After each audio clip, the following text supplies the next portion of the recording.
Hello friends, welcome back my YouTube channel. और आप सभी का आज के वीडियो में बहुत बहुत स्वागत है। तो आज के वीडियो में हम लोग बात करेंगे, ये जो वीडियो है इनऑर्गेनिक केमिस्ट्री का है, सेमेस्टर 3 का, जिसके अंदर हम लोग कैलिब्रेशन ऑफ इंस्ट्रूमेंट देखेंगे कि किस तरह से आप किसी भी इंस्ट्रूमेंट को कैलिब्रेट कर सकते हैं। ओके, तो इसके अंदर हम लोग कंडीशन के बारे में, उसके स्पेक्ट्रम के बारे में, वो सारी चीजें बहुत डिटेल में बात करेंगे। ओके, तो अब तक जिन्होंने भी हमारे चैनल को सब्सक्राइब नहीं किया है, प्लीज उनसे मेरा निवेदन है, आप प्लीज हमारे चैनल को सब्सक्राइब कर लें, ताकि आपको ऐसे ही बहुत सारे जो वीडियोस है जो हम डालते हैं वो आपको मिलते जाए। और यहाँ पे हम जो उसके नोट्स है वो भी प्रोवाइड करते हैं, तो आपको दोनों चीजें यहाँ पे आपको मिल जाएगी। ओके, उसके बाद यहाँ पे हम लोग इस वीडियो में जो बात करने वाले हैं, सबसे पहले मोसबर्ग स्पेक्ट्रोस्कोपी के इंस्ट्रूमेंटेशन इंट्रोडक्शन के बारे में, calibration of instrument, condition for the good spectra and the उसका जो भी कंक्लूजन होता है, वो सारी चीजों के बारे में यहाँ पे हम लोग डिस्कस करने वाले हैं। ओके, तो सबसे पहले हम लोग बात करते हैं कि एक्चुअली में मोसबर्ग स्पेक्ट्रोस्कोपी होता क्या है। ओके, तो बहुत से लोगों ने बहुत सी चीजें सीखी है कि स्पेक्ट्रोस्कोपी हमने बहुत सारी देखी है, आईआर स्पेक्ट्रोस्कोपी देखी है, यूवी स्पेक्ट्रोस्कोपी देखी है, एक्सरे स्पेक्ट्रोस्कोपी देखी है। ओके, तो इस तरीके से स्पेक्ट्रोस्कोपी हमने बहुत सारी देखी है, लेकिन जो मोसबर्ग स्पेक्ट्रोस्कोपी है, वो मोसबर्ग स्पेक्ट्रोस्कोपी इन सबसे क्या है, बहुत अलग है। क्योंकि हम लोग इसके अंदर भी सेम अलग अलग कंपाउंड का हम लोग एनालिसिस करते हैं, लेकिन जो एनालिसिस होता है वो एक एडवांस लेवल पे होता है। बाकी सारे इंस्ट्रूमेंट में हम एनालिसिस करते हैं, उसके कंपाउंड के बारे में हम लोग बताते हैं, उसके अंदर क्या प्रेजेंट है ये बताते हैं, लेकिन इसके अंदर हम लोग उसके स्ट्रक्चर के बारे में फाइंड करते हैं, उसकी इंटेंसिटी के बारे में हम लोग यहाँ पे देखते हैं, वो चाहे गैसियस सब्सटेंस हो, लिक्विड सब्सटेंस हो या सॉलिड सब्सटेंस हो। ओके, इससे हमें कोई भी फर्क नहीं पड़ता है इस स्पेक्ट्रोस्कोपी में। ओके, तो यहाँ पे जो मोसबर्ग स्पेक्ट्रोस्कोपी है वो एक तरह का स्पेक्ट्रोस्कोपी टेक्निक है, जैसे हम बाकी सारी टेक्निकें होती है उसी तरह से क्या है, ये भी एक स्पेक्ट्रोस्कोपी टेक्निक है। ओके, इसके अंदर कोई भी अलग आपको टर्म या ये सारी चीजें सीखने को नहीं है।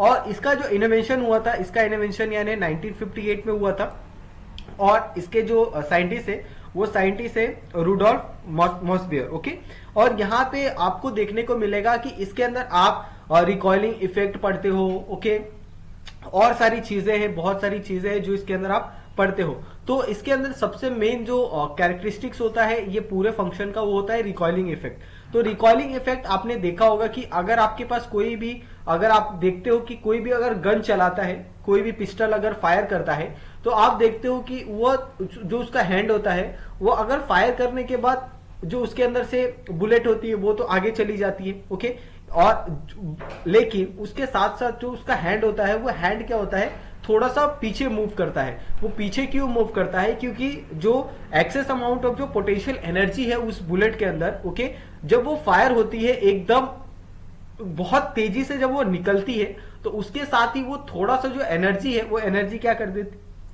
रिलीज कर देती है। ओके, और जो एनर्जी रिलीज कर रही है वो एनर्जी क्या हो रही है, वेस्ट जा रही है। ओके, और वही एनर्जी जब रिलीज होती है तो वो क्या होती है, जो हमारा हैंड होता है वो पीछे की तरफ आता है। वो चाहे आप कौन सा भी इंस्ट्रूमेंट ले लो, आप चाहे पिस्टल फायर कर रहे हो या बड़े बड़े लॉन्चर से अगर आप रॉकेट फायर कर रहे हो, आपने ये सारी चीजें आपने हर किसी में होते हुए देखा होगा, रिकॉइलिंग इफेक्ट। तो ये सारी इफेक्ट को हम लोग क्या करते हैं, मोसबर्ग स्पेक्ट्रोस्कोपी में हम लोग इसको मिनिमाइज भी करते हैं। ओके, मिनिमाइज करने के भी बहुत सारे तरीके हैं। हम उसके अंदर ऐसे बहुत सारे जो सब्सटेंस होते हैं उसके टेम्परेचर को हम लोग कूल करते हैं, क्योंकि आपको पता है कि अगर कोई भी सब्सटेंस है, उस सब्सटेंस के ऊपर अगर हम लोग हीट देते हैं, ओके, अगर इस सब्सटेंस के ऊपर अगर हम लोग हीट देते हैं, तो हीट देने के बाद जो रेट ऑफ रिएक्शन होता है वो इंक्रीज होने लगता है। ये किसी भी सब्सटेंस का क्या होता है, एक यूनिवर्सल फिनोमिना होता है। लेकिन अगर यही सब्सटेंस को अगर हम लोग क्या करते हैं, बहुत ज्यादा कूल कर देते हैं, कोल्ड कर देते हैं, इसके अंदर जो रेट ऑफ रिएक्शन है वो कम हो जाएगा। और आपको पता है कि सबसे अच्छा जो कूलिंग मटेरियल है वो आपका लिक्विड नाइट्रोजन है। ओके, यानी इसका जो टेम्परेचर होता है वो -160 डिग्री से ज्यादा देखने को मिलता है। यानी अगर आप इसके अंदर अपनी उंगली अगर आप डीप करके रखते हो तो आपकी उंगली क्या हो जाएगी, फ्रीज हो जाएगी। उसके अंदर के जितने भी सेल्स है वो विद इन अ मिनट वो क्या हो जाएंगे, सारे मर जाएंगे। और फिर आपके बाद वो जो उंगली है वो आपकी काम नहीं करेगी, आप उसके साथ कुछ भी कर सकते हो, आप तोड़ सकते हो, काट सकते हो, फिर भी आपको कोई भी सेंसेशन उसके अंदर महसूस नहीं होगी। तो ये सारी चीजों का इस्तेमाल करके हम लोग क्या करते हैं, वो जो मॉस्फेयर स्पेक्ट्रोस्कोपी का जो रिएक्शन है, इसके अंदर मेनली दो टाइप के जो कंपाउंड है, दो टाइप के जो मटेरियल है वो हम लोग इस्तेमाल करते हैं। पहला तो आपका आयरन हो गया, ओके, ये आपका आयरन हो गया और टीन हो गया, ये दो चीजों का इस्तेमाल इसके अंदर हम लोग करते हैं बेसिकली। और ये दोनों चीजों के लिए इसका अगर आप 57 अगर आप इसका एटॉमिक नंबर लेते हो तो सेम अमाउंट ऑफ जो हम लोग इसका एक आइसोटॉप लेते हैं कॉपर का, उस कॉपर के आइसोटॉप से हम लोग को जो एनर्जी है वो एक्साइटेड स्टेट से ग्राउंड स्टेट में लाने पे जब उसकी एनर्जी जो बाहर निकलती है वो सेम काइंड ऑफ एनर्जी हम लोग क्या करते हैं, फेरस को प्रोवाइड करते हैं ताकि वो क्या करे, ग्राउंड स्टेट से एक्साइटेड स्टेट में जाए। और उसके बाद जो एनर्जी उन दोनों के बीच में डिफरेंस आती है, उस एनर्जी को हम लोग किस तरीके से मिनिमाइज कर सकते हैं, यही सारी चीजों का इस्तेमाल हम लोग रिकॉर्डिंग में करते हैं और बाकी जो इफेक्ट है उसके अंदर हम लोग करते हैं। ओके, उसके बाद अगर हम लोग मॉस्फेट ड्राइव देखें तो इसके अंदर आप देखोगे कि सोर्स है, सोर्स के ऊपर हम लोग ने एक लाइट पास किया है, उसके अंदर से क्या होगा, यहाँ पे जो कॉलीमीटर है वो एक पर्टिकुलर अमाउंट ऑफ लाइट है वही पास करेगा जो इसके उसके अंदर जो particular amount of light pass की होती है, क्योंकि उसके अंदर एक छोटा सा एक ट्यूब लगा होता है, उस ट्यूब से जितनी लाइट पास हो रही है उसी लाइट को हम लोग सैंपल के ऊपर पेनिट्रेट करते हैं, सैंपल के ऊपर बम्बार्ड करते हैं और उस बम्बार्डमेंट में जो भी हमें रिजल्ट आता है वो हम क्या करते हैं, डिटेक्टर में शो करते हैं। ओके, उसके बाद कैलिब्रेशन ऑफ इंस्ट्रूमेंट। ओके, ये कैलिब्रेशन ऑफ इंस्ट्रूमेंट क्या होता है, जैसे हमने बात की थी कि मॉस्फेट स्पेक्ट्रोस्कोपी में हम लोग मेनली दो आइटम की बात करते हैं, पहला तो फेरस यहाँ पे आप देख सकते हो और दूसरा है टीन। ओके, तो आपको पता है कि फेरस क्या जो 57 है वो ग्राउंड स्टेट पे है। ओके, लेकिन अगर Fe को Fe3+ पे हम लोग लेके जाए, उसको एक्साइटेड स्टेट में लेके जाए तो ऑफकोर्स उसके अंदर से सम काइंड ऑफ एनर्जी उसको लगेगी। Okay, some kind of heat उसको लगेगा, लेकिन वो हीट और एनर्जी आएगी कहां से, ये भी तो हमारे दिमाग में क्वेश्चन हो सकता है। तो वो जो हीट और एनर्जी है वो हमें मिलती है कॉपर के जो उसका आइसोटॉप से, उससे मिलती है।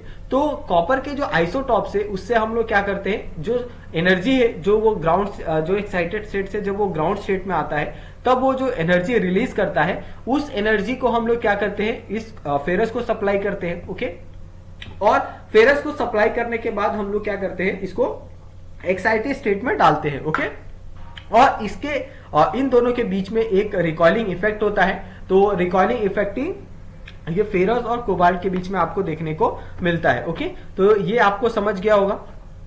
उसके बाद what is the condition for the good spectra.